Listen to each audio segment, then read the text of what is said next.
Welcome to special debate. ఏమైందో ఏమో తెలియదు, అకస్మాత్తుగా అంతు తెలియని రోగం ముదిరిపోయింది. ఫలానా మనిషి అర్ధాయువుతోనే కాలం చేశాడు. ఇలా చెప్పుకుంటూ పోతే అయ్యో పాపం అని బాధపడిపోతాం. అది ఏ రోగమో ఎలా వచ్చిందో ఇన్నాళ్ళు బయటపడకుండా ఎక్కడ దాక్కుందో తెలియదు. కానీ మనుషులు మాత్రం తీసుకుపోతోంది అని చెప్పుకునేవారు ఎంతమంది ఉంటారో చెప్పలేం.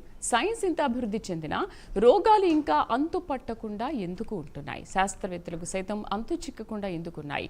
అసలు అంతు చిక్కని రోగాల అడ్రస్ తెలిసేది ఎప్పుడు? అలాంటి రోగాలు ఎన్నున్నాయి? ఇలాంటి అంశాలపై దాదాపు గత 2 దశాబ్దాలుగా పనిచేస్తున్న ఓ తెలుగు తేజం ఉన్నారు. ఆయనతో పాటు ఇది అంశంపై పనిచేస్తున్న మరికొంతమందితో కూడా ఇవాళ మనం స్పెషల్ డిబేట్లో మాట్లాడదాం. మనతో పాటు ఉన్నారు డాక్టర్ అమరేష్ రావు, సిటీబియో సర్జన్ మరియు department head, NIMS hospital Hyderabad managing committee and ఐఓఆర్డి సభ్యుడు.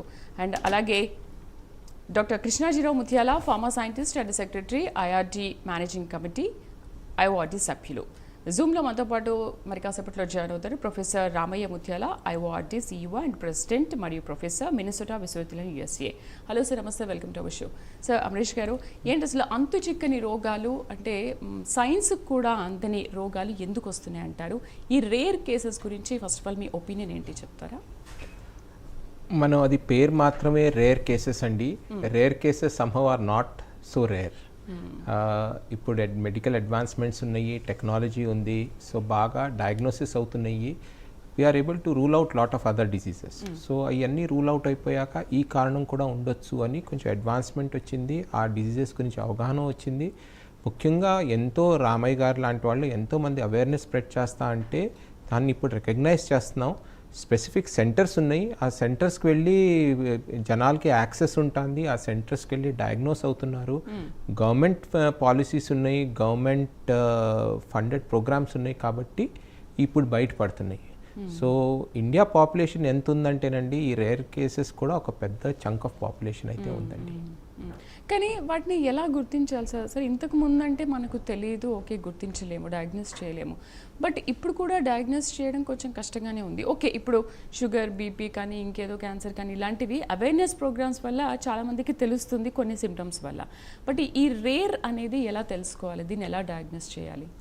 ముఖ్యంగా రేర్ డిసీజెస్ అనేవి ఆల్మోస్ట్ 70 to 80% కంజనైటల్ డిసీజెస్ అండి. సో మోస్ట్లీ దాంట్లో కూడా 70 to 80% పిల్లల్లో బయటపడుతుందండి. మనకు ఒక స్ట్రాంగ్ ఇప్పుడు గవర్నమెంట్ పాలసీస్ ద్వారా అన్ని ఇన్స్టిట్యూషనల్ బర్త్స్ ఇన్సిస్ట్ చేస్తున్నారు గవర్నమెంట్. సో ఇన్స్టిట్యూషనల్ బర్త్స్ అవటంతో, అట్లాగే స్కూల్ హెల్త్ స్క్రీనింగ్ ప్రోగ్రామ్ బాగా డెవలప్ అవటంతో, అట్లాగే ఇప్పుడు ఆయుష్మాన్ భారత్ అవనివ్వండి, ఆరోగ్యశ్రీ అవనివ్వండి, ఈ ప్రోగ్రామ్స్తో ఏమాత్రం ఏమైనా ఇది ఉంటే వెళ్ళి యాక్సెస్ అవటం మూలంగా కొంచెం సిక్ చిల్డ్రన్ హాస్పిటల్ కానీ హెల్త్ కేర్ సర్వీసెస్ కొంచెం అందుబాటులో ఉండటం మూలంగా ఇది రావటం జరుగుతుంది అన్నమాట. దాంతో ఇప్పుడు కొంచెం అడ్వాన్స్మెంట్ అయ్యేసరికి ముఖ్యంగా చిల్డ్రన్లో ఏంటండి, epilepsy is a common condition, heart conditions are common conditions అండి. సో ముఖ్యంగా ఈ బయటపడేసరికి ఇంకా అవేర్నెస్ ఉంది, డయాగ్నోస్టిక్స్ ఇంప్రూవ్ అయ్యాయి, ఇన్స్టిట్యూషన్స్ కూడా బాగా దీని మీద ఫోకస్ పెడుతున్నాయి. సడన్లీ ఈ కాదు, అంత రేర్ కాదు, రేర్ డిసీజెస్ పేరుకే కానీ rare diseases are quite common అనే ఒక అవగాహన వచ్చేసరికి ఈ బయట డయాగ్నోసిస్ బయటపడుతుంది. అట్లాగే మనం చూస్తున్నాం సడన్ డెత్స్ ఏదైతే ఉన్నాయో, like for example the other day badminton ఆడుకునే ఒక 29-year-old యూత్ కొలాప్స్ అయిపోయాడు అన్నట్టు. అలాంటి సడన్గా వచ్చేసరికి జనాల్లో కూడా ఒక అవేర్నెస్ పెరిగి చాలామంది స్క్రీన్ చేసుకోవడం జరుగుతుంది, డాక్టర్స్ కూడా వాళ్ళ పేషెంట్స్ని స్క్రీన్ చేయడం జరుగుతుంది. అట్లా కూడా ఈ రేర్ డిసీజెస్ బయటపడుతున్నాయండి. రైట్, అసలు కార్డియాక్ కేసెస్ కూడా దీంట్లో ఎలా ఉంటాయి అనేది మళ్ళీ మనం మాట్లాడదాం. సార్తో మాట్లాడదాం. నమస్తే సార్, కృష్ణాజీ గారు. అసలు ఏంటంటే పాలసీ గురించి మనం ముందుగా మాట్లాడే కంటే ఎందుకు అసలు ఈ రేర్ కేసెస్ ఎందుకు ఇంతగా పెరిగిపోతున్నాయి? ఇంకా కొంతమందిలో ఈ అవేర్నెస్ అనేది ఎందుకు రావట్లేదు? ఇంతకు ముందు ఎలా ఉండేది, ఇప్పుడు ఎలా ఉంది పొజిషన్? యాక్చువల్గా రేర్ డిసీజెస్ మనకేంటంటే అరుదైన జబ్బులని మనం తెలుగులో అంటాము. అరుదైన జబ్బులు అంటే అన్ని జబ్బులు అరుదైనవనా అన్నది ఒక ప్రశ్న వస్తుంది. దానికి ఏంటంటే ప్రతి కంట్రీకి ఒక డెఫినేషన్ ఉంది. Like advanced countries like USA, Japan, Europe, వీళ్ళన్నిటికీ ఏంటంటే సర్టెన్ పాపులేషన్ అంటే certain number of the rare disease పేషెంట్స్కి can be consider as a rare అని వాళ్ళు ఒక గుర్తించడం జరిగింది. అండ్ బికాజ్ వాళ్ళకి తెలుగు పాలసీ అంటూ ఉంది. అంటే యుఎస్ఏలో చూస్తే 200,000 అంటే 2 lakh పేషెంట్స్ పీపుల్ కనుక ఒక డిసీజ్తో ఎఫెక్ట్ అయితే it is considered as a rare. అదే మన భారతదేశానికి వచ్చేటప్పటికి డెఫినేషన్లో ఇంకా మనకి క్లారిటీ రాలేదు. So this was one challenge we have to create అని మాకు ఐఓఆర్డీకి అప్పుడు తట్టిందన్నమాట. ఇక్కడ మన అదర్ కంట్రీస్లో కూడా చూస్తే there is a proper definition for the rare diseases which are called as a rare diseases అన్నది ఒక డెఫినేషన్ అన్నది డిఫైన్ చేయబడింది. దీని దృష్టిలో పెట్టుకుని మేము ఏం చేసామంటే ఫస్ట్ మన వాట్ ఆర్ రేర్ అన్నది డిఫైన్ చేయాలి. That is the main priority అయిపోయింది మనకి. సో దీనికి ఏం చేసాం 2000 యాక్చువల్గా ఇది స్టార్టెడ్ 2005లో మా జర్నీ స్టార్ట్ అయింది. బట్ 2014లో ఇండియాలో మేము ఫస్ట్ రేర్ డిసీజ్ బికాజ్ నేను from the pharma background. So anything మనం రేర్ డిసీజ్ సంబంధించి ఒక మెడిసిన్ చేయాలంటే that's we call as orphan drug అంటాం. ఈ ఆర్ఫన్ డ్రగ్ తయారు చేయాలంటే there is the need of integrating science and technology. And second ఏంటంటే సెకండ్ ఆస్పెక్ట్ ఏంటంటే సైన్స్ అండ్ టెక్నాలజీతో పాటు హెల్త్ కావాలి, హెల్త్ మినిస్ట్రీ కావాలి. అండ్ థర్డ్ మనకి సైన్స్ టెక్నాలజీ రెండు ఉన్నాయి, at the same time education దీంట్లో ఫోకసింగ్ మనకు ఉండాలి.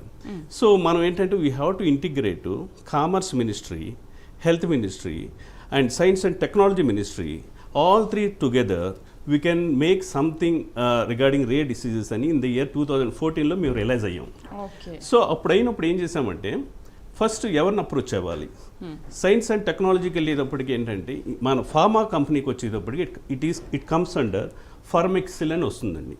ఫార్మెక్సిల్ and pharmaceutical export council of our country which is controlled by the commerce ministry and industry, pharma industry. So 2014లో we brought this subject to the Pharmexcil. అప్పట్లో doctor PV Appaji గారని he the director general who has understood the subject very clearly and said, no, this is very complex in nature. That is, we have to integrate science and technology, commerce ministry as well as the health ministry. It will man integrate cheyagalagali. Anyway, you have come to commerce ministry, we'll start with it. And in 2014 lo this journey started in India. So appudu 2014 lo em chesamante commerce ministry ki vellinappudu we are so lucky and we are blessed that Indian lo manaki entante అక్కడ commerce మినిస్టర్లో Rajiv Kher గారు అయినప్పుడు సెక్రటరీగా ఉండేవారు. ఆయన he understood the subject. So and there was also there is another great personality the Sudhanshu Pandeyji. He is also understood the subject and said let us start with it, how we can make orphan drugs in the country అన్నది start చేసాం. It may be difficult for the people to believe but we are making all orphan drugs in the country and they are being exported. Why they are being exported, there is a reason for it. Then ఆ journey అక్కడ start అయిన journey it is not stopped at that level. Then we need more of awareness. Awareness కావాలంటే మా strength సరిపోవట్లేదు. So how to increase the strength? Then we approached a great personality doctor APJ Abdul Kalam గారు. సో ఆయన దగ్గరికి వెళ్ళినప్పుడు మాకు ఏమైందంటే మా టీంకి చాలా మాకు ఇచ్చిన 5 minutes టైం వల్ల 200 hours ఆయన మాతో మా టీంతో స్పెండ్ చేశారు. చేసి we need to bring awareness. Definitely that raising awareness on rare diseases అన్నది డాక్టర్ ఏపీజే అబ్దుల్ కలాం గారితో ఇండియాలో బీజం పడింది. దానికి seeding was started by him 2014-15లో జరిగింది. సో అప్పుడు స్టార్ట్ చేసినప్పుడు అవేర్నెస్ అప్పుడు మొత్తం we gathered all foreign company వాళ్ళు రేట్, బికాజ్ మా ఐఓఆర్డి నాట్ ఓన్లీ ఇండియన్ ఆర్గనైజేషనే కాదండి, ఏంటంటే మాది organisation for rare diseases representing entire the globe. Wherever the Indian patients we concentrate those segment of Indian patients కూడా మేము చేస్తాం. So దానికి ఏంటంటే we have association with Canadian organisation, NORD అని, national organisation for rare disorders అని, ఇట్లా almost all 6 continents of the world తోటి మాకు సంబంధాలు ఉన్నాయండి. ద రీజన్ ఏంటంటే we want to learn from them, we want to learn their policies, how they brought the policies in to existence. After learning this then మనకేంటంటే ఒక definition కావాలి. First డెఫినేషన్తో పాటు definition అన్నది it is for the companies to get recognition as a orphan drug. So దానికి ఏంటంటే మీ science and టెక్నాలజీకి వెళ్ళాము, తర్వాత మా హెల్త్ మినిస్ట్రీకి తర్వాత వెళ్ళాము, తర్వాత మనం కామర్స్ మినిస్ట్రీకి వెళ్ళాము, ఇవన్నీ వెళ్తున్నాం. కానీ అది ఒక స్ట్రాటజిక్ ప్లాన్లో చేయాలి అనే ఉద్దేశంతో ఒక సిస్టమ్ ఏం అడాప్ట్ చేశామంటే let us all represent to the prime minister of the country, doctor Shri Narendra Modiji. So ఆయనకి మేము we didn't expect the reply, but we are so fortunate that prime minister of the our country Narendra Modi గారు ఏం చేశారంటే ఇమీడియట్గా health సెక్రటరీకి, health మినిస్ట్రీకి refer చేశారు. చేసినప్పుడు then they called అస్. అప్పుడు మేము వెళ్ళినప్పుడు అక్కడ ఏమైందంటే వారు ఏం చాప్టర్స్ కావాలి, ఏమి కావాలి, ఇవన్నీ అడిగినప్పుడు we answered all the questions. Now అంటే పెద్ద కథని చిన్నగా చెప్పాలంటే ఆర్ఫన్ డ్రగ్ యాక్ట్ ఇది యుఎస్ఏలో ఉందో అట్లాగే మాకు డ్రగ్స్ అండ్ కాస్మెటిక్ యాక్ట్లో rare diseases and orphan drugs మీద చాప్టర్స్ అన్నాయి ఇన్కాపరేట్ చేయబడ్డాయి. సో ఈ చాప్టర్స్ తోటి ఈ ఎప్పుడైనా సరే రూల్స్ అండ్ రెగ్యులేషన్స్లో ఒక సిస్టంలోకి వచ్చిందంటే డెఫినెట్గా కంపెనీస్ అనేది ఇది యాక్ట్ని ఫాలో అవుతాయి. సో అక్కడి నుంచి there is a slowly started that awareness in the industry and awareness in the common public, awareness to the doctors, ఇవన్నీ జరిగినాయన్నమాట. వీటన్నిటికీ కారణం ఏంటంటే మేము ఒక బేస్ లైన్ అసలు ఎంతవరకు ఈ డాక్టర్స్కి తెలుసు, ఎంతవరకు ప్రధానికానికి తెలుసు, వీటినన్నిటినీ మేము ఒక పబ్లికేషన్ కూడా చేసాం. డాక్టర్ రమేష్ గారు నిమ్స్ నుంచి ఆయన డేటా ఇవ్వటం, అట్లాగా ప్రతి సెగ్మెంట్స్ నుంచి మాకు ఒక ఇన్ఫర్మేషన్ వచ్చింది. దాని ప్రకారం ఏంటంటే ఇది చాలా అవేర్నెస్ అన్నది చాలా తక్కువ ఉంది.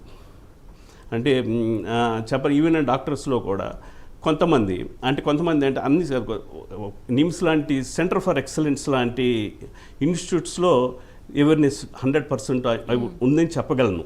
బట్ కొన్ని ఈవెన్ కార్పొరేట్ డాక్టర్స్లో కూడా ఈ అవేర్నెస్ లేదు. సమ్ ఆఫ్ ద డాక్టర్స్ ఏంటంటే వాళ్ళ లైఫ్ టైంలో 30 years లైఫ్ టైంలో ఒక్క కేసు కూడా చూడలేదని చెప్పారు. అంటే ఇప్పుడు డాక్టర్స్కే తెలియదు, అవేర్నెస్ లేదు, ఎక్స్పీరియన్స్ లేదు అంటారు. దానికి ఏంటంటే వాళ్ళ మెడికల్ ఎడ్యుకేషన్లో లేదు బేసికలీ. సో ఇక్కడ ఏంటంటే ఎన్ని ఛాలెంజెస్ వస్తున్నాయండి. వెన్ మనం ఇది జర్నీ స్టార్టింగ్లో ఫస్ట్ డెఫినేషన్ దగ్గర స్టక్ అయ్యాము. తర్వాత కామర్స్ మినిస్ట్రీ దగ్గరికి వచ్చేటప్పటికి మనం ఫార్మా ప్రొడక్షన్ చేయాలంటే ఏం చేయాలని ఆలోచించాము. దాన్ని ప్రమోట్ చేయడానికి అగైన్ మనం ఏం చేసామంటే ఎవరైనా సరే ఆర్ఫన్ డ్రగ్స్ ఇండియాలో తయారు చేస్తే దానికి మాకు ఇన్సెంటివ్స్ ఇస్తే కనుక we can make in India కాన్సెప్ట్ని బాగా మనం ప్రమోట్ చేసిన వాళ్ళు అవుతాం అనే ఉద్దేశంతో మనం ఏం చేసామంటే ప్రొడక్ట్ లింక్ ఇన్సెంటివ్లో ఈ ఆర్ఫన్ డ్రగ్స్ కూడా పెట్టాలి అని గవర్నమెంట్ని రిక్వెస్ట్ చేయడం జరిగిందండి.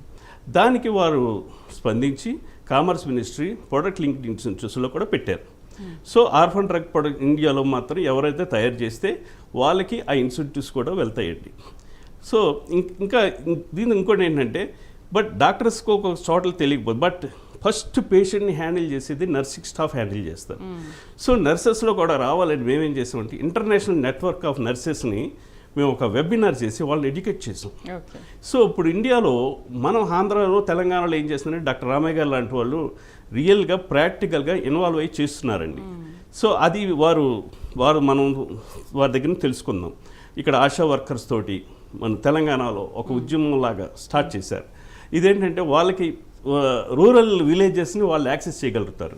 ఫర్ ఎగ్జాంపుల్ మనం అందరం సిటీలో ఉంటున్నాం, హైదరాబాద్లో ఉంటున్నాం కాబట్టి మనకి నెట్వర్క్ చేయడం చాలా ఈజీ.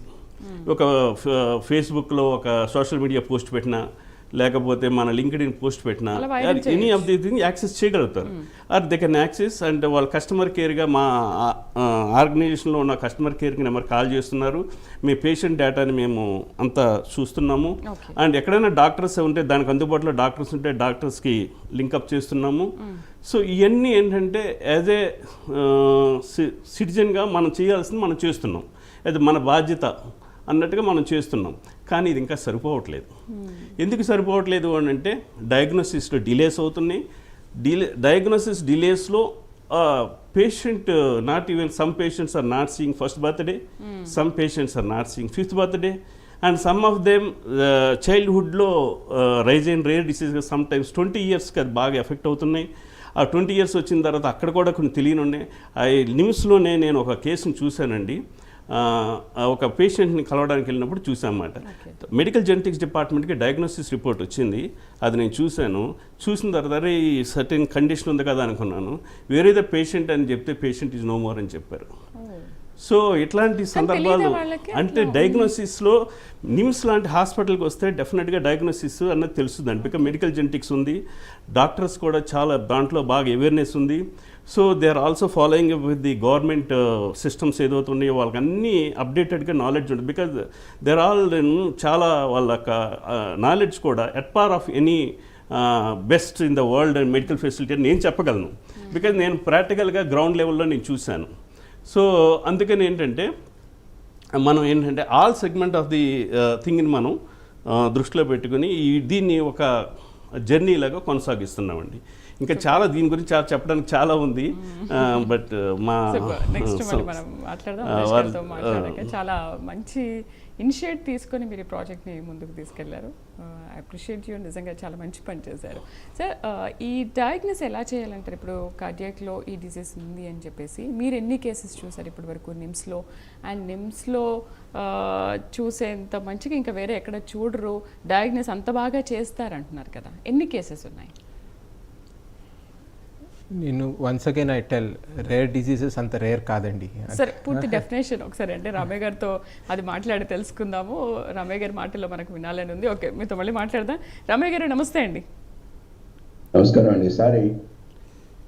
ఇట్స్ ఓకే సార్, మాకు చాలా హ్యాపీగా ఉంది మీరు లైవ్లో జాయిన్ అవ్వడం అనేది. సార్, అసలు రేర్ గురించి పూర్తి డెఫినేషన్ మీరేం చెప్తారు? ఎందుకంటే మీరు చాలా ఇనిషియేట్గా తీసుకుని ఈ ప్రాజెక్ట్ని ముందుకు తీసుకెళ్తున్నారు కదా, ఒకసారి కెమెరాని చూసి మాట్లాడండి sir. Yeah, can you hear me? Front sir, ముందుకు చూడండి, మీరు రైట్ సైడ్ చూడండి. yes. Can you hear me? Yes, exactly. Okay, here is one. Rare అనేది individual అండి. A disease that affects me doesn't mean anything to you in reality. But for a person who suffers from an incurable disease, for him it is rare. However, for any policy makers కానీ వాళ్ళకి ఒక definition అంటూ కావాలి. ప్రతివాడు individual definition పనికిరాదు. ఎందుకంటే ఒక policy చేసినప్పుడు ఒక డెఫినేషన్ లేకపోతే పాలసీ చేయలేము. అందుకని ప్రతి కంట్రీకి ఒక డెఫినేషన్ ఉంది. అన్ఫార్చునేట్గా యూనివర్సల్ డెఫినేషన్ అంటూ ఉండదు. ఫర్ ఎగ్జాంపుల్, ఇందాక చెప్పారు Krishnajirao, యుఎస్లోనేమైతే 200,000 any disease that is less than 200,000. In Japan 50,000. India, if you ask ICMR, it will give you one definition. If you ask CDR, they will give you another definition.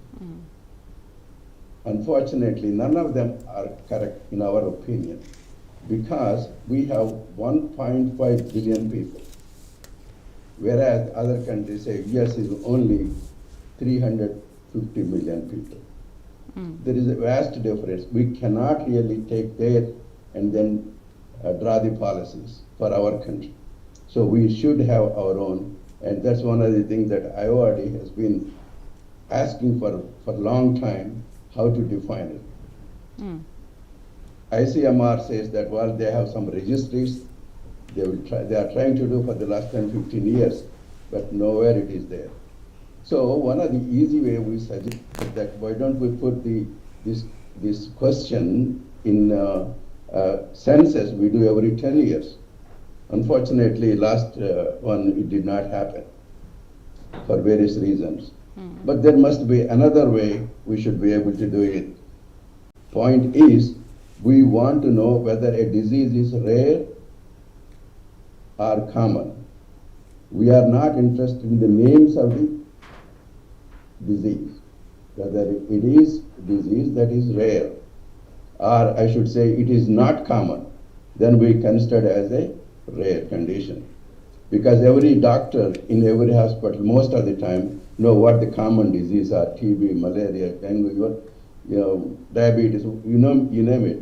I'm sure that all the doctors can easily identify. If they cannot identify what it is, as a rough estimation, we are suggesting that take that as a rare condition. Using this one, it is possible to count number of patients in our country. So what in Telangana what we are trying to do, we took a sample survey we are doing at this time using the ASHA workers. As you know, ASHA workers know the health of the villages much better than anybody else. 60% of people still live in rural area. And majority of the third level hospitals do maintain certain number of rare diseases in their own registries. If we can count the people in the rural villages using the ASHA workers and then add them to the data that is available at the tertiary hospitals, and we should be able to get a rough idea, if not exactly. Okay. That should, one of the proposal we have done in Telangana as we speak, we are doing this survey in Khammam and one mandalam. It's about 1,60,000 people as a sample survey we are doing it. We hope that information will be available in a couple of months. And if that is reasonable or at least acceptable, we can extend that to bigger areas. And at the end, if not today, down the road, we should be able to get a reasonable definition for the rare diseases. That's what we are trying. Super sir. Sir Amrish గారు, ఇంతకుముందు మనం మాట్లాడుకున్నట్టు cardiac diseases అనేది ఈ rare ఎన్ని cases ఉన్నాయి, and ఈ సంస్థను కూడా మీరు ఆర్గనైజేషన్ని 2005లో స్టార్ట్ చేశారు కదా. ఓకే, దాని గురించి ఒకసారి ఎక్స్ప్లెయిన్ చేస్తారా? కార్డియాక్ డిసీజెస్లో కామన్గా ఉందా రేర్గా ఉండటానికి first of all A disease అయినా కానీ ఇప్పుడు రేర్ డిజీజెస్ అంటే to know what is the extent, to know ఎంత రిసోర్స్ కమిట్ చేయాలి, ఇది మేజర్ ప్రాబ్లమా కాదా అంటే ఇందాక రామయ్య గారు అన్నట్టు మనకి ఎక్స్టెంట్ ఆఫ్ ప్రాబ్లం తెలవాలండి. ఎంత ఇన్సిడెన్స్ ఎంత, 1,00,000 మందిలో ఎంతమందికి డిసీజ్ ఉంది అన్నట్టు ఒక ఇన్సిడెన్స్ తెలవాలన్నమాట. దానికోసం అనే రామయ్య గారు మొన్న ఖమ్మంలో డిస్ట్రిక్ట్లో సర్వే చేస్తున్నారన్న రిజిస్ట్రీస్ ఉంటే మనకి ఎగ్జాక్ట్లీ ఎక్స్టెంట్ ఆఫ్ ప్రాబ్లం అనేది తెలుస్తుంది. అన్ఫార్చునేట్లీ మనకి రిజిస్ట్రీస్ అయితే ఏమి లేవండి.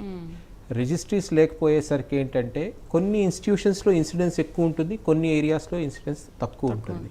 ఫర్ ఎగ్జాంపుల్ విలేజ్లో ప్రైమరీ హెల్త్ సెంటర్ అనండి, లేకపోతే రూరల్ హాస్పిటల్ అనండి, ఆర్ ఈవెన్ డిస్ట్రిక్ట్ హాస్పిటల్ అనండి, ఎక్కడైతే డయాగ్నోస్టిక్ ఫెసిలిటీస్ లేవో అక్కడ ఆబ్వియస్లీ మనకి ఇన్సిడెన్స్ అంత కనిపించదు అన్నమాట. ఎందుకంటే వాళ్ళకి డయాగ్నోసిస్కి కొంచెం రెస్ట్రిక్షన్స్ ఉంటాయి. అలాగే నిమ్స్ వచ్చేసరికి మనకి అడ్వాన్స్ డయాగ్నోస్టిక్స్ ఉన్నాయి, గవర్నమెంట్కి డిఎన్ఏ ల్యాబ్స్ ఉన్నాయి. అట్లాగే బాగా ఎక్స్పీరియన్స్ ఉండి రూల్ అవుట్ చేసే వాళ్ళకి కొంచెం మనకి ఆబ్వియస్లీ ఇన్సిడెన్స్ కొంచెం ఎక్కువ తెలుస్తుంది అన్నమాట. సో మాకు చాలా యాక్టివ్ ట్రాన్స్ప్లాంట్ ప్రోగ్రామ్ ఉందండి, active paediatric heart surgery programme ఉంది నిమ్స్లో. సో ఇవన్నీ మనం గవర్నమెంట్ ఫ్రీ ఆఫ్ కాస్ట్ అంటే paid by the government through various schemes ఈ సపోర్ట్ చేస్తున్నాయి. కాబట్టి మనకి చాలా ఈ పేషెంట్స్ మనకి డయాగ్నోసిస్ కోసం వస్తారు. సో ముఖ్యంగా మనం లంగ్ ట్రాన్స్ప్లాంట్స్ కానివ్వండి, హార్ట్ ట్రాన్స్ప్లాంట్స్ కానివ్వండి, సుమారుగా ఒక 50 పేషెంట్స్ ఎగ్జామిన్ చేస్తే దాంట్లో fit for transplant maybe we may get around 5 to 10. But ఇందులోనే already 20 odd almost I can commit almost 30%, 20 to 40, so almost 30% of cases will be termed as rare conditions, rare diseases. So end stage heart failure, end stage lung failure, almost 30% we realize are rare conditions, especially because we are youngsters. అట్లాగే చిన్నపిల్లల్లో గుండెల్లో రంధ్రాలు ఉంటాం, లేకపోతే valves ఇది ఉంటాం, లేకపోతే even అడల్ట్స్లో కానీ అడాలసెంట్స్ కానీ కొంచెం ఇంకా పెద్దోళ్ళలో కానీ రక్తనాళాల్లో బ్లాక్స్ రావటం, రక్తనాళాల్లో బుడుగులు రావటం, ఇవన్నీ కూడా మనం ఎందుకు వచ్చింది అని కొంచెం డీటెయిల్డ్గా మనం ఎగ్జామిన్ చేస్తే ఇవన్నీ బయటపడుతున్నాయి అన్నమాట. సో డెఫినెట్లీ 10 years బ్యాక్ మనకి ఈ తక్కువ కనిపించేవి ఇప్పుడు నౌ రేర్ డిసీజెస్ డెఫినేషన్ అంటున్నారు రామయ్య గారు. ఆ డెఫినేషన్స్ మనకి వర్కౌట్ అవ్వండి, ఎందుకంటే మనకి డెఫినెట్లీ ఇన్సిడెన్స్ చాలా ఎక్కువ ఉంది ఇవన్నీ. సో మీరు డెఫినేషన్ ప్రకారం రేర్ డిజీజ్ అంటే even leprosy has become a rare disease now, polio has become a rare disease now. But అయినా అది it is fact of importance. అలాగే కొన్ని ఏరియాస్లో ఫర్ ఎగ్జాంపుల్ ఇప్పుడు సికిల్ సెల్ ఎనీమియా అనుకోండి, థాలసీమియా అనుకోండి, కొన్ని ఏరియాస్లో చాలా కామన్ ఉంటుంది, కొన్ని ఏరియాస్లో ఉండదు. అవును. మాకు హైడ్రాటిడ్స్ డిజీజ్ అని బలూన్ లాగా వాటర్ ఫిల్డ్ సిస్ట్స్ ఉంటాయి అన్నమాట లంగ్స్లో కానీ అబ్డమెన్లో కానీ. అవి మా విదర్భలో లేకపోతే రూరల్ ఏరియాస్ ఆఫ్ తెలంగాణలో మనం డయాగ్నోస్ చేస్తే జనరల్ సర్జరీలో డయాగ్నోస్ చేస్తే రెడీగా డయాగ్నోస్ అయిపోతుంది మనకి.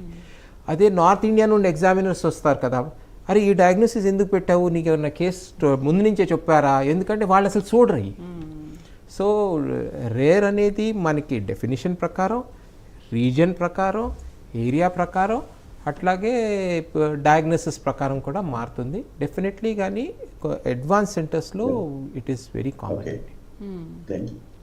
ఓకే, అయితే ఇప్పుడు ఇప్పటి వరకు మీరు ఎన్ని ఈ రేర్ కేసెస్ని గుర్తించారు, వాటికి ట్రీట్మెంట్ ఏమైనా చేయడం జరిగిందా? ఇంకోటి మనం ఆ రేర్ కేస్ని కనుక తీసుకుంటే దాని డయాగ్నోస్ ఐడెంటిఫై చేయడానికి ఎంత టైం పట్టవచ్చు? Months or years? డెఫినెట్గా రేర్ డిజీజెస్ ఐడెంటిఫై చేయడానికి టైం పడుతుందండి. ఎందుకంటే ముఖ్యంగా ఫస్ట్ పాయింట్ ఆఫ్ కేర్ నుండి వెళ్ళి అక్కడ మనకి ట్రీట్మెంట్ సరిగ్గా సాటిస్ఫాక్షన్తో జరగకపోవటం, అట్లాగే మళ్ళీ నెక్స్ట్ లెవెల్కి వెళ్ళటం పేషెంట్స్ అంతా డాక్టర్ షాపింగ్ చేస్తారండి. I want say doctor shopping అంటే పాపం వాళ్ళకి ఇంకా వేరే మార్గం లేదు, ఎందుకంటే వాళ్ళకి ఆ డయాగ్నోసిస్ అవ్వదు, ఇంకా రిలీఫ్ రాదనమాట. సో అట్లా తిరిగి నాట్ జస్ట్ గవర్నమెంట్ హాస్పిటల్సే కాకుండా ఈవెన్ ప్రైవేట్ హాస్పిటల్స్లో కూడా వాళ్ళు చాలామంది చాలా చోట్ల డయాగ్నోసిస్ కోసం అటు ఇటు తిరుగుతారండి. అందుకనే మనం సర్వే చేసినప్పుడు రేర్ డిజీజెస్ హెల్త్ కేర్ వర్కర్స్లో ఎంత అవేర్నెస్ ఉందంటే అసలు లేదు. హెల్త్ కేర్ వర్కర్స్ అంటే not just doctors, nurses, doctors ఎవరికి అవేర్నెస్ చాలా తక్కువ ఉందండి. అట్లాగే మెడికల్ కరిక్యులంలో కూడా అవి కవర్ చేయరనమాట. ఇలా ఉంటే ఇట్లా అంటే అంతే కదండి, కామన్ 5 కండిషన్స్ చదువుతాం కానీ 15th కండిషన్ గురించి వస్తుందని ఎవరు చదవం కదా మనం మెడికల్ బుక్స్లో. సో డెఫినెట్లీ ఇప్పుడు కొన్ని సెంటర్స్ ఆఫ్ ఎక్సలెన్స్ అనండి, లేకపోతే డిజీజ్ స్పెసిఫిక్ సెంటర్స్ అనుకోండి, అట్లాంటి దాంట్లో కొంచెం ఎస్పెషలీ దీంట్లో జెనెటిక్స్ కాంపనెంట్ చాలా ఉంటుంది కాబట్టి ఇప్పుడు గవర్నమెంట్ పాలసీస్ ప్రకారం కూడా centre for DNA finger printing అనుకోండి, సిసిఎంవి అనుకోండి, లేకపోతే మా దగ్గర జెనెటిక్స్ డిపార్ట్మెంట్ అనుకోండి, దానికి చాలా ఫోకస్ పెట్టింది గవర్నమెంట్. ఇంకా డయాగ్నోసిస్ అయితే చేస్తున్నామండి. So that place a lot of role in this. Lot of clinical trials అవుతున్నాయండి దీని గురించి. యాజ్ వి సెడ్, రీసెర్చ్లో ఒక భాగం ఏంటంటే ఆర్ఫన్ డ్రగ్స్, అంటే ఈ రేర్ డిసీజెస్ కోసం ఇచ్చే మెడిసిన్స్ ఎప్పుడైతే మనం రీసెర్చ్ చేస్తామో దానికి గవర్నమెంట్ సబ్సిడీస్ ఇవ్వటం, ఇన్సెంటివైజ్ చేయడం జరుగుతుంది. ఆ ఇన్సెంటివ్స్తో ఏంటంటే కంపెనీస్ కూడా కొంచెం రీసెర్చ్ కోసం ముందుకు వస్తున్నారు. నిమ్స్ లాంటి చోట ఇలాంటి మెడిసిన్స్ పేషెంట్స్ పర్సంటేజ్ ఎక్కువ ఉంటుంది కాబట్టి వాళ్ళు మన దగ్గర కొన్ని ఎస్పెషలీ డిస్ట్రాఫీస్, మస్కులర్ డిస్ట్రాఫీస్ ఇవన్నీ కూడా కొంచెం వాళ్ళు కామన్గా కండక్ట్ చేస్తారంటారు research. Definitely lot of success is there. ఇంకా గవర్నమెంట్ పాలసీస్ ప్రకారం కూడా ఇంకొంచెం ట్వీక్ రిఫైన్ చేస్తే వాళ్ళు క్లినికల్ ట్రయల్సే కాదు, తర్వాత సక్సెస్ అయినా కూడా కొంతమంది పేషెంట్స్కి, పువర్ పేషెంట్స్కి వాళ్ళు సబ్సిడైజ్ చేస్తే బాగుంటుందేమోనని. Of course from a government doctor point of view poor patient దృష్టిలో పెట్టుకుంటే definitely we feel that companies కూడా కొంచెం జనరస్గా ఉండి ఇచ్చేయాలి. Government also has given almost 20 lakhs grant per rare disease. Government also announced. అందరూ ఒక చేస్తే బాగుంటుంది. సార్ రామయ్య గారు సార్ వినిపిస్తుందా? డెవలప్డ్ కంట్రీస్లో ఏమవుతుందండి, diagnosis part of it. am I audible? yes ఈ డెవలప్డ్ కంట్రీలో ఏమవుతుందంటే అండి, మీరు ఒప్పుకుంటారు మన దేశంలో చాలా తక్కువగా ఉంది డయాగ్నోసిస్ చేయడం, డెవలప్డ్ కంట్రీస్లో ఎక్కువగా ఉంటుందని. ఈవెన్ అండర్ దోస్ ఆ పరిస్థితుల్లో కూడా ఒక డిసీజ్ను రేర్ డిసీజ్ను డయాగ్నోస్ చేయాలంటే కొన్ని సంవత్సరాలు పడుతుంది. కొన్ని 4-5 డాక్టర్ దగ్గర ఎక్స్పర్ట్స్ దగ్గరికి వెళ్తున్నారు. కొన్ని మిస్డయాగ్నోసిస్ అవుతున్నాయి. సార్ ఎందుకు ఇప్పుడు డయాగ్నోస్ చేయడానికి అంత టైం ఎందుకు తీసుకుంటుంది? అంటే ఇప్పుడున్న సైన్స్ టెక్నాలజీ పరంగా చూసుకుంటే చాలా ఈజీ అంటుంటారు కదా. ఓకే, ఇప్పుడు దాన్ని తీసుకోవడానికి అంత టైం పట్టినప్పుడు మరి ఆలోపు పేషెంట్ పరిస్థితి ఏంటి? ఏం చేయాలి? మీరు దాన్ని ఐడెంటిఫై చేసి డయాగ్నోస్ చేసి ఈ ప్రాబ్లం ఉంది అని చెప్పేలోపు పేషెంట్ అంటే ఆ వ్యాధి తీవ్రత పెరిగిపోతే ఏం చేయాలి? ఆలోపు పేషెంట్కి ఇంకేమైనా అయితే ఏంటి పరిస్థితి? ఇంకో ఒక్కటి చెప్తానండి. రేర్ డిజీజ్ కి end point is death. I'm sorry to say that. As a result of that, what can we do? How we can make them better? We cannot cure, at least under the current situation. Maybe here and there, 1 or 2 cases we may be able to cure using gene technology, whatever you get. But in general, that kind of technology is far, far away. It may take generations to get that kind of thing. In the last 40 years, we have developed only 5% of the drugs for these 7,000 rare diseases. Oh. They are not cures, they are just the treatments. Having said that one, asking, can we cure any disease? I don't think anybody can say, yes, we can do that. Maybe, as ఇందాక మీరు అడిగారు ఎలా అండి అప్పుడు దాకా ఏమవుతుంది చూడండి. గత 100 సంవత్సరాల నుంచి మన ఇండిపెండెన్స్ వచ్చే దగ్గర నుంచి మనకి ఎన్ని డ్రగ్లు కనుక్కున్నామండి? చాలా తక్కువ కనుక్కున్నాం. దేనికైనా టైం పడుతుంది. ఇది జస్ట్ బిగినింగ్ అండి. In the last 20 years we will be able to make several developments, awareness, not only in the patients but also at the medical schools, doctors, drug companies were able to raise the awareness. That's the first thing we did it. And it still has to go long ways. At this time, just train started. It is long ways to go. Can I say in my generations? Maybe not. And we need to do, in addition to the diagnosis, diagnosis అవుతుందండి, తర్వాత ఏం చేద్దాం అంటారు. మందు లేదు కానీ కొంతమంది అంటారు. It is, what does it do? The government or any, you can prepare yourself how you can treat that person or make that person's life little better. You are not saving the life, but you can make that person's life little better. Sooner than later, yes. If the child is, if the disease is discovered much in early stage, before or after the birth, you can prepare, the parents can prepare. Yes, my son or daughter has the issues, how can I prepare myself?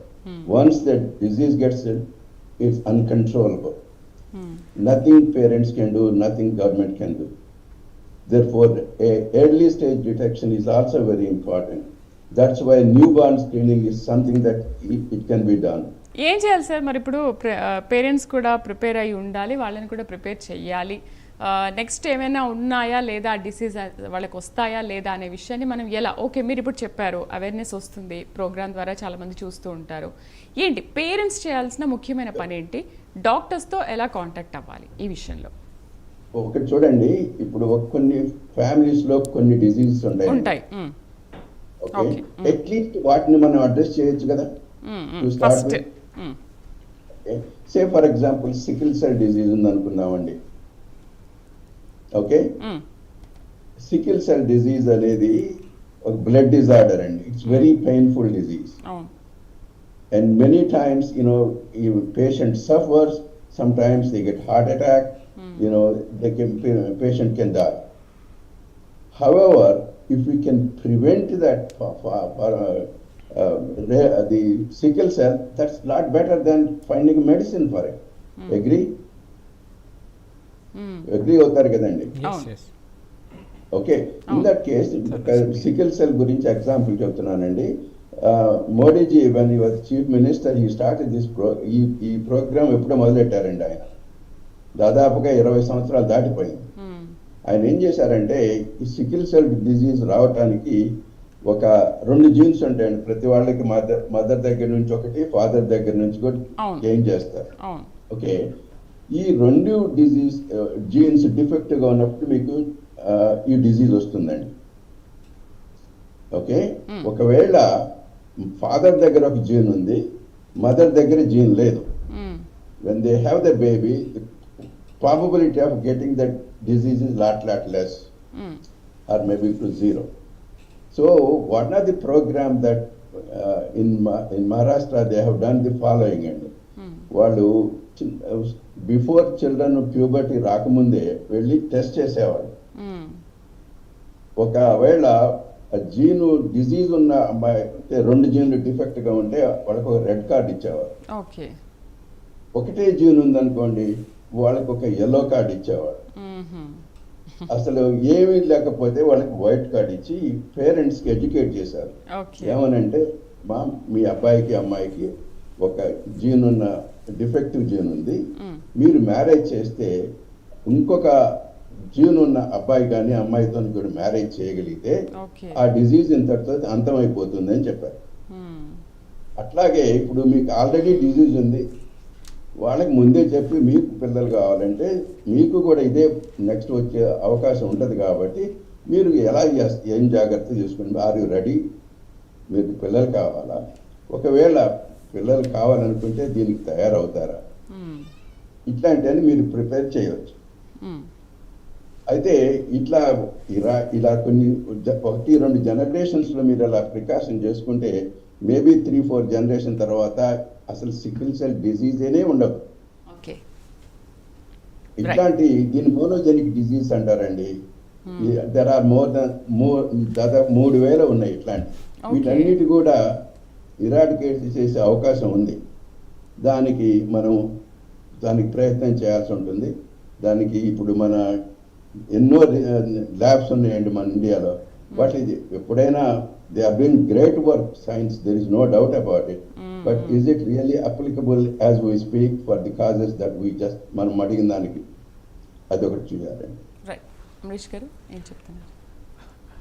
Ramayya గారు కొంచెం సినికల్గా మాట్లాడారండి మీరు. Rare డిసీజెస్కి చాలా తక్కువ treatments ఉన్నాయని. కానీ rare diseases మనం ఎందుకు అడ్రస్ చేయాలంటే రండి, ఒక రేర్ డిసీజ్ నేను ఒక ఎగ్జాంపుల్ చెప్తాను. మాకు నిమ్స్లో అందరూ అంటారు, అరే ఎన్నో ట్రీట్మెంట్స్ చేయాల్సినవి ఉన్నాయి, ఒక్క ట్రాన్స్ప్లాంట్ చేస్తే ఎంతో రిసోర్సెస్ అవసరం పడతాయి. అంటే మనీ పరంగా కానివ్వండి, పర్సనల్ పరంగా కానివ్వండి, మా హాస్పిటల్లో బెడ్స్ పరంగా కానివ్వండి, ఎన్నో అవసరం ఉంటాయి. మరి అది అవసరమా మీకు ట్రాన్స్ప్లాంట్ చేయటం? మీరు దాని బదులు ఒక 10 బైపాస్ సర్జరీస్ చేయొచ్చు కదా, మీకు అంత వెయిటింగ్ లిస్ట్ ఉంది కదా అంటారు. మరి ఆ ట్రాన్స్ప్లాంట్ జోలికి ఎందుకు వెళ్తాం మేము? అంత ఎనర్జీస్ ఎందుకు పెడతామంటే, ఒక్క ట్రాన్స్ప్లాంట్ కేసు పెట్టిన ఎఫర్ట్కి, దాని గురించి డెవలప్ అయ్యే ఎక్స్పర్టీస్ గురించి మిగతా సిస్టమ్స్ అన్నీ బాగా స్ట్రెంగ్తెన్ అవుతాయండి. ఒక్క ట్రాన్స్ప్లాంట్ పేషెంట్ సక్సెస్ అవ్వాలంటే 0% ఇన్ఫెక్షన్ ఉండాలి.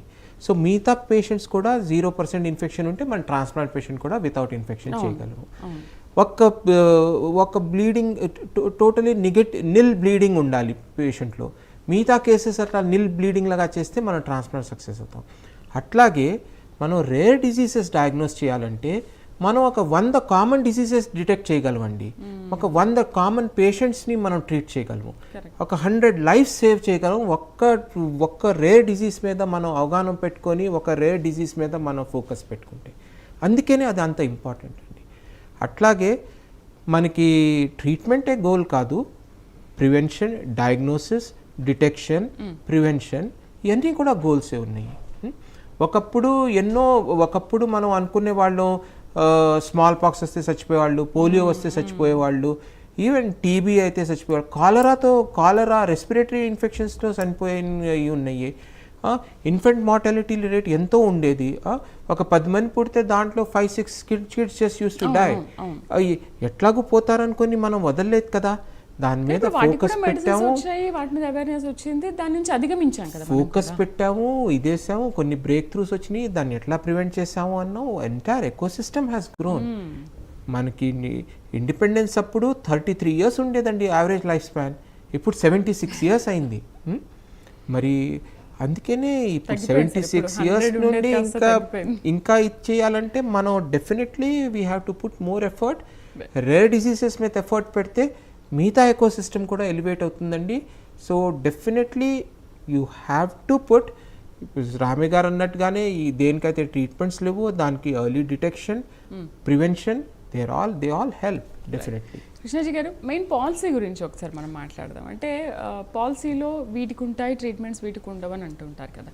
మరి ఏంటి ఈ రేర్ డిసీజెస్ వచ్చినప్పుడు వాళ్ళకి పాలసీ ఉంటుందా ఉండదా? ఒకవేళ రేర్ డిసీజ్ నిజంగా డయాగ్నోస్ చేస్తే వాళ్ళు ఏం చేయాలి? పాలసీ విషయానికి వచ్చేటప్పటికండి ప్రివెన్షన్ మీద ఒక పాలసీ ఉండాలి. ఓకే ఓకే, ఇద్దరు పెళ్లి చేసుకోబోతున్నారు, జాతకాలు చూస్తున్నారు, జాతకాలతో పాటు వాళ్ళు జీన్ మ్యాపింగ్ కూడా చూసి చెక్ చేసుకోవాలి. ఓకే, అది మహారాష్ట్ర గవర్నమెంట్ స్టార్ట్ చేసిందండి. They made it a mandatory requirement. ఇప్పుడు మీరు ఫారెన్ వెళ్ళాలనుకోండి, మీరు మ్యారేజ్ అయితే రిజిస్ట్రేషన్ సర్టిఫికేట్ కావాలి, అట్లాగే ఈ జీన్ మ్యాపింగ్ సర్టిఫికేట్ కూడా కావాలి. అప్పుడు ఒకవేళ ఫర్ ఎగ్జాంపుల్ కొన్ని కేసెస్ ఉంటాయండి, అంటే నేను మన డాక్టర్ రమేష్ గారు చెప్పినంతగా చెప్పలేను కానీ, బట్ నేను ఎక్స్పీరియన్స్ అయిన కొన్ని కేసెస్ చెప్తానండి. హిమోఫీలియా ఒక కేసు ఉందండి, అది లేడీస్ కంటే జెంట్స్కి బాగా ఎఫెక్ట్ అవుతుందండి. వాళ్ళు ఏంటంటే ఫస్ట్ 3 monthsలో అది కనుక వాళ్ళు టెస్ట్ చేసుకోగలిగితే, ఆల్దో ఫీమేల్ డిస్క్లోజ్ చేయటం ఇట్స్ చట్టరీత్యా నేరం, but there are certain situations అది కనుక మనం చేసుకోగలిగితే అది మనం ప్రివెంట్ చేసే మనకు ఒక వేవ్ అవుతూ వస్తుందండి. ఇంకోటి, వాళ్ళు ఫీమేల్ యూజువల్గా క్యారీ చేస్తారు జీన్స్ అండి. క్యారీ చేసినప్పుడు ఓకే ఆమెకు చెప్పొచ్చండి, if you have this so and so next generation ఉన్నప్పుడు ఈ సమస్య వస్తుంది అన్నది వాళ్ళకి ఎర్లీగా తెలుసుకోగలుగుతుంది. ఓకే. సో నేను ఫార్మా నుంచి వచ్చాను కాబట్టి నేను ఒక రీసెంట్గా కొన్ని మెడిసిన్స్ ఉన్నాయి, లైక్ సికిల్ సెల్ కానీ దీనికి కానీ కొన్ని మెడిసిన్స్ ఎలా ఉంటుందంటేనండి, మనకి ఎవరైనా ఫార్మా కంపెనీ పలానా మెడిసిన్ తయారు చేయాలి because problem is the mother of innovation. మనకేంటి రీసెంట్గా కోవిడ్ అన్నది చూపించిందండి, మన ఇండియన్ పవర్ ఆఫ్ టెక్నాలజీని కూడా మనకి బాగా అర్థమైంది అందరికీ, both medical as well as మన ఫార్మా నుంచి కూడా ఆ సపోర్ట్ అన్నది Covid is the best example. So అట్లాగే రేర్ డిసీజ్లో కూడా మనం చేయలేమని కదా, చేయగలం అండి, బికాజ్ మెడికల్ ఫ్యాకల్టీ కానీ మెడికల్ ట్రీట్మెంట్ లైన్స్ కానీ అన్నీ చేయగలం. బట్ ఎక్కడ ఎక్కడ అవుతున్నామంటే, పాలసీ రావాలంటే నెంబర్స్ కావాలండి. నెంబర్స్ అంటే for example sickle cell anaemia ఉంది, దానికి సికిల్ సెల్ ఎనీమియా వాళ్ళకి సొసైటీ ఉందండి, అలాగే హిమోఫీలియా వాళ్ళకి సొసైటీ ఉంది, they have the numbers with them. అది వాళ్ళని అప్రోచ్ అయితేనే వాళ్ళకి వాళ్ళ ఆ గ్రూప్లో యాడ్ అవుతారండి. సో ఒక ఫర్ ఎగ్జాంపుల్ ఒక పర్టికులర్ డిసీజ్కి మాకు ఇంత నెంబర్ ఉందండి, ఈ మెడిసిన్ మనం ఇండియాలో తయారు చేయగలం, సో మనం why can't we give the treatment, why can't we transfer the మన మెడిసిన్ తయారీ నుంచి పేషెంట్కి ఎందుకు అందజేయకూడదు? ఈ క్వశ్చన్ వచ్చినప్పుడు కొన్ని చోట్ల చేయగలుగుతున్నాం, బికాస్ అక్కడ నెంబర్ ఉంది కాబట్టి, పేషెంట్స్ అసోసియేషన్స్ ఉన్నాయి కాబట్టి. ఇప్పుడు మన ఇండియాలో కూడా one it comes to last విషయానికి వచ్చేటప్పటికండి, 1970లోనే మన ఇండియాలో పెట్టిన లాస్ ఏదైతే ఉన్నాయో ఈవెన్ స్టిల్ వ్యాలిడ్ టుడే. అంటే అంత దూరమైన వాళ్ళ ఆలోచనతోటి వాళ్ళు చేసిన లాస్ అండి. మన ఇండియాలో ఏదైతే section 3D of Indian patent act ఏదైతే ఉందో, it is power of American orphan drug act అండి. అంటే అంత వాళ్ళకి అంత క్షుణ్ణంగా వాళ్ళ ఫ్యూచర్ని చూసుకున్నారు. అంటే మనకు లాస్ అవసరం లేదు, ఇక్కడ ఇన్వెన్షన్కి లాస్ అవసరం లేదు, బట్ ఫార్మా ఇన్ఫ్రాస్ట్రక్చర్ ఉంది, doctors are now slowly getting away and వాళ్ళ డిసీజ్ డయాగ్నోసిస్ వస్తున్నాయి. మెడికల్ జెనెటిక్స్ డిపార్ట్మెంట్కి మన CCMB లాంటి ఒక DNA fingerprinting centre can diagnose any sort of disease అండి. సో బట్ ఇవన్నీ జరుగుతున్నాయి, బట్ ఎక్కడ ఫార్మా కంపెనీ చేసిన మెడిసిన్ ఎవరికి ఇవ్వాలి, ఎలా చేరాలి, పేషెంట్కి ఎలాగెళ్ళాలి, పేషెంట్స్ ఎక్కడున్నారు? So these are the questions. ఎందుకంటే ఫార్మా కంపెనీస్ ఎట్లా ఉంటుందంటేనండి, ఎంటైర్ ప్రొడక్ట్ లైఫ్ సైకిల్ వాళ్ళు ప్లాన్ చేస్తారు. ఏదో లిస్ట్ కావాలి, ఆ లిస్ట్ ఉంటే కనుక ఈజీగానే మనం ప్రొవైడ్ చేయొచ్చు కదా వాళ్ళకి, ఒకవేళ తెలిస్తే చేయొచ్చు అండి. అది ఫర్ ఎగ్జాంపుల్ ఇప్పుడు దీస్ మెనీ గ్రూప్ ఆఫ్ పేషెంట్స్కి మనం మెడిసిన్ తయారు చేయాలంటే చేయగలరు, but at the same time ఇండస్ట్రీకి వచ్చేటప్పటికి ఏంటంటే వాళ్ళ ఇన్ఫ్రాస్ట్రక్చరు అంత స్మాల్ సెగ్మెంట్ ఆఫ్ పీపుల్కి ఇవ్వగలరా? Problem is there, invention is there, drug can be manufactured, can be produced, but whether we can make it reach to one patient, అక్కడ ఉన్న కొన్ని ప్రాణాలైనా మనం కాపాడినట్టు అవుతాం కదా. ఇవ్వగలరా అంటే ఆ ఉన్న ఇన్ఫ్రాస్ట్రక్చర్ ఉందో లేదో, సరే కొంతమందే ఉన్నారు వాళ్ళ వరకు మనం ప్రొవైడ్ చేద్దాం అనుకొని ఇస్తే బాగుంటుంది కదా. బాగుంటుందండి. బట్ ఇక్కడ ఎట్లా ఉంటుందంటేనండి, కార్పొరేట్ గవర్నెన్స్ లేదు. There is one I will tell about small like cycle how it turns in the pharma industry. Problem results into invention, invention matures to innovation, అంటే కామర్స్ యాడ్ అవుతుందండి. అది మ్యానుఫ్యాక్చర్కి వెళ్తుంది.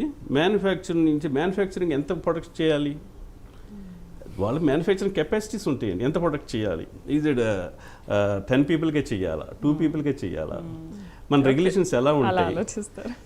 సో ఆ manufacture చేస్తామండి. చేస్తున్న తర్వాత దాన్ని డోసేజ్ ఫామ్ చేస్తాం, టాబ్లెట్స్, క్యాప్సూల్స్, ఇంజెక్షన్స్ అని చేస్తాం.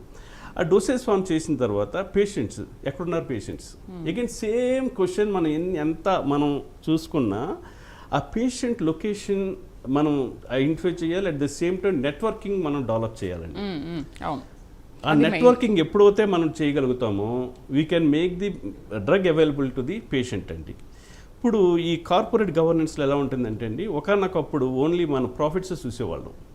ఇప్పుడు స్టేక్ హోల్డర్ని కూడా మనం చూడాలి, హూ ఆర్ అసోసియేటెడ్ కూడా మనం చూడాలి. We are responsible for both share holders and stake holders. So ఈ గవర్నెన్స్ ఎప్పుడైతే ఇంత చాలా ట్రాన్స్పరెన్సీ స్టార్ట్ అయిందో, we are answerable for every sort of operations in the industry.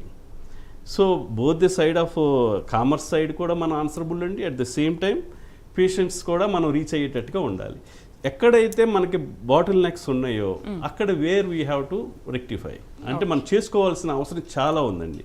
Especially patient network బాగా డెవలప్ అవ్వాలి. ఎస్పెషల్లీ మీలాంటి ఇట్లాంటి ఇంటర్వ్యూస్ ఇంకా బాగా అవేర్నెస్ జరిగితే ఈ పేషెంట్ ఎప్పుడైతే as there is something people are discussing about us అన్నది వాళ్ళకి మనసులోకి వెళ్ళిపోవాలి. వెళ్ళినప్పుడు సెంటర్ ఆఫ్ ఇప్పుడు ఏంటంటే మా దగ్గరికి ఎవరైనా పేషెంట్ మాకు ఇక్కడ మా టీంలో midnight there is no time అండి, ఏ టైంలో ఫోన్ కాల్ వస్తుంది. Our people are answering those phone calls. There for example మన ఢిల్లీలో ఉన్నారనుకోండి పేషెంట్, వీ కెన్ అట్లీస్ట్ ఎయిమ్స్కి వెళ్ళండి. హైదరాబాద్లో ఉన్నారనుకోండి, at least you go to NIMS, centre for excellence. Government ఏం చేసింది, కొన్ని సెంటర్ ఫర్ ఎక్సలెన్సెస్గా వాళ్ళని ఐడెంటిఫై చేసిందండి. అది ఆంధ్రాలోకి వచ్చేటప్పటికి డాక్టర్ రామయ్య గారు వారు లాస్ట్ టైం హై లెవెల్లో వాళ్ళని మినిస్టర్స్ వాళ్ళని కలిసి వాళ్ళ స్పందనతో ఆంధ్రాలో హై లెవెల్లో డిస్కషన్ జరిగిందండి. సో అక్కడ కూడా మనం ఒక సెంటర్ ఫర్ ఎక్సలెన్స్ లాంటిది వస్తుంది. వచ్చిన తర్వాత అక్కడ కూడా మన ఆంధ్రాలో కూడా ఈ రేర్ డిసీజ్ పేషెంట్స్ కూడా అడ్రస్ చేయడం జరుగుతుందండి. So everything link to the policy versus the final మనం ఏం చేయాలనుకున్నామో రీచ్ అవ్వడానికి, ఆ గోల్ రీచ్ అవ్వడానికి అది మనం ఎండ్ పాయింట్ మనం కాన్సన్ట్రేట్ చేయాలండి. This are all from my side. Right. Ramayya గారు, ఏంటి మరి ఎండ్ పాయింట్కి రీచ్ అవ్వాలంటే ఏం చేయాలి? ఇంకా ఈ అవేర్నెస్ కార్యక్రమాన్ని ఎలా ముందుకు తీసుకువెళ్తున్నారు? మీరు స్టార్ట్ చేసినప్పటికి ఇప్పటికి ఎలా ఉంది? అండ్ కలాం గారి కళల ప్రాజెక్ట్ ఇది ఆగిపోయిందా లేకపోతే రన్ అవుతుందా? సక్సెస్ఫుల్గా మీరు ఇంకా ముందుకు తీసుకువెళ్తున్నారా? ఇలా చాలా క్వశ్చన్స్ ఉన్నాయి. ముందర కృష్ణాజీరావు యాడ్ చేస్తుంది ఏంటంటే, ఎవరు పేషెంట్స్ ఎక్కడున్నారో తెలియదు, అది నిజము. కంతే ఉన్నారని తెలుసు, ఎక్కడున్నారో తెలియదు. అయితే వాళ్ళకు మెడిసిన్స్ కృష్ణాజీరావు చేస్తారు, మరి వాళ్ళకి ఎలా అందుతాయండి? వాళ్ళకి అందవు. ఎందుకంటే సేల్స్ చాలా తక్కువగా ఉంటాయి కాబట్టి ఏ ఫార్మసీ వాళ్ళు కూడా స్టాక్ పెట్టుకోరు. అందుకని మీకు తెలుసు కదా, గవర్నమెంట్ మెడికల్ షాప్స్ ఉన్నాయి ఇప్పుడు.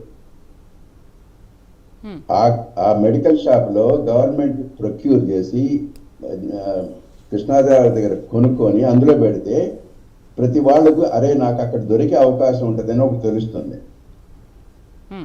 అదొకటి సజెస్ట్ చేశామండి. ఓకే, డాక్టర్ కలాం గారి మా కల్లో ఆయన నిజం చేసేయడానికి చాలా చెప్తానండి. అది చెప్పాలంటే నాకు కళ్ళ నీళ్ళు వస్తాయండి.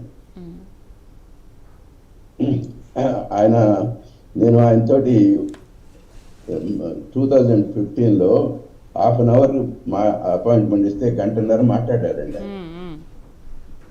ఆయన ఎంతో ఇంట్రెస్ట్ చూశారు. ఆయన బయోగ్రఫీ రాసిన అతను ఒకసారి నాకు చెప్పాడు, సార్ కలాం గారికి 6 ఉన్నాయండి అన్ఫినిష్డ్ జాబ్స్ అన్నాడు. రేర్ డిజీజ్ 6 ఒకటి. దురదృష్టవశాత్తు ఏంటంటే ఆయన ఈ రేర్ డిజీస్ను మాట్లాడిన 3 నెలలకే చనిపోయారు. Bad luck. అది మాకు చాలా దురదృష్టం, దేశానికి దురదృష్టం అనుకోండి. ఓకే, ఇప్పుడు 3 నెలల తర్వాత ఆయన చనిపోయారు. ఆయన తర్వాత మళ్ళీ మీరు ఎవరితో కోఆర్డినేషన్ చేసుకోలేదా? దీన్ని ఇంకా ముందుకు తీసుకువెళ్ళలేదా? ఓకే, ఇప్పుడు ఇనిషియేట్గా తీసుకున్న ఈ ప్రాజెక్ట్ని ఆయన తర్వాత ఆయన లెవెల్లో ఉన్న వ్యక్తులు ఎవరు లేరు అంటారు అప్పుడు? అది మీరు చెప్పాలి.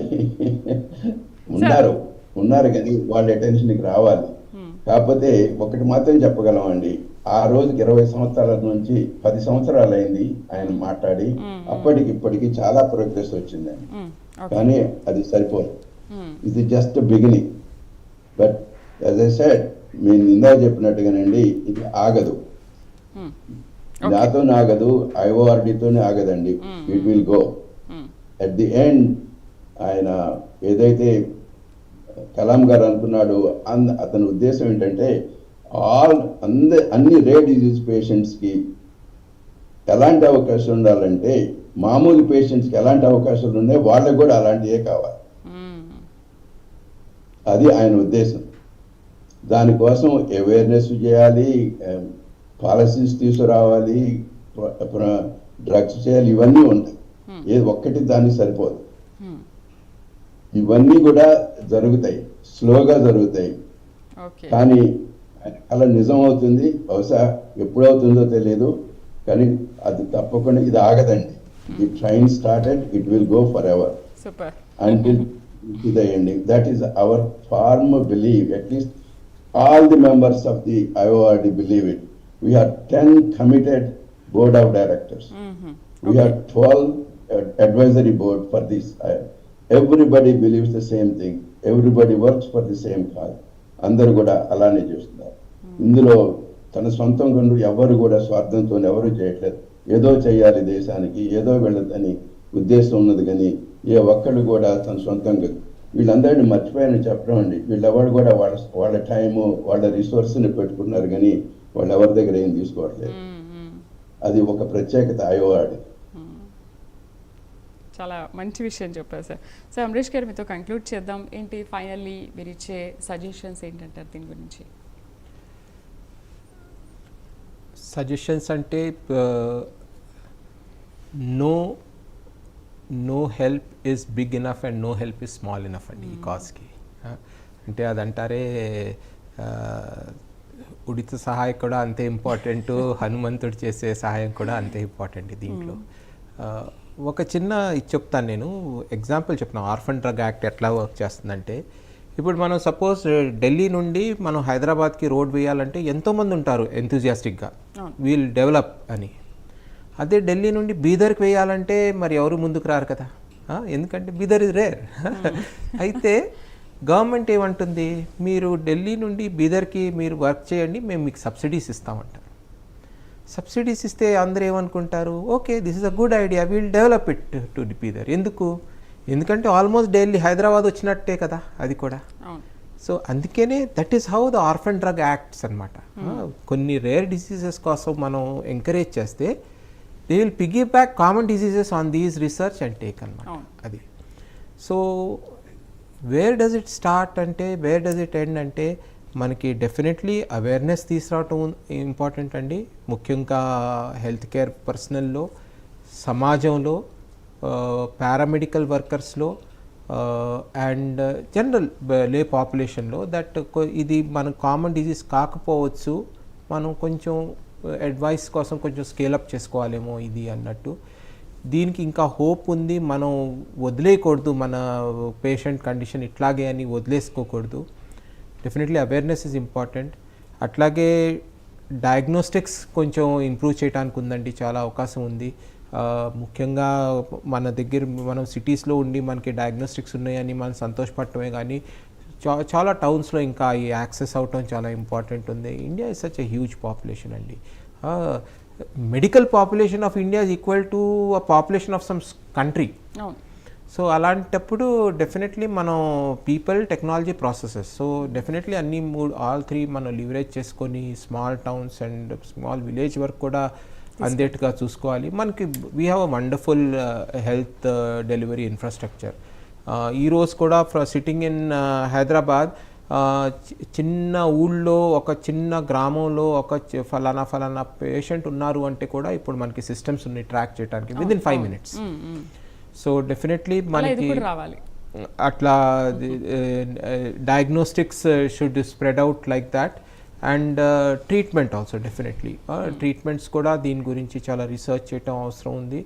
అండ్ ఇవన్నీ కాకుండా కూడా ఒక అవేర్నెస్, ఈ ప్రాబ్లం ఎంత పెద్దది మనకి సర్వేస్లో కానీ ఇది కానీ ఈవెన్ శాంపుల్ సర్వేస్ చేసినా కానీ విచ్ వీ కెన్ ఎక్స్ట్రాపులేట్ పాపులేషన్లో ఇచ్చేసి ఎంత ప్రాబ్లం ఉంది, దానికి ఎంత బడ్జెట్ కేటాయించాలి, ఇది ఎంత అఫెక్ట్ అవుతుంది.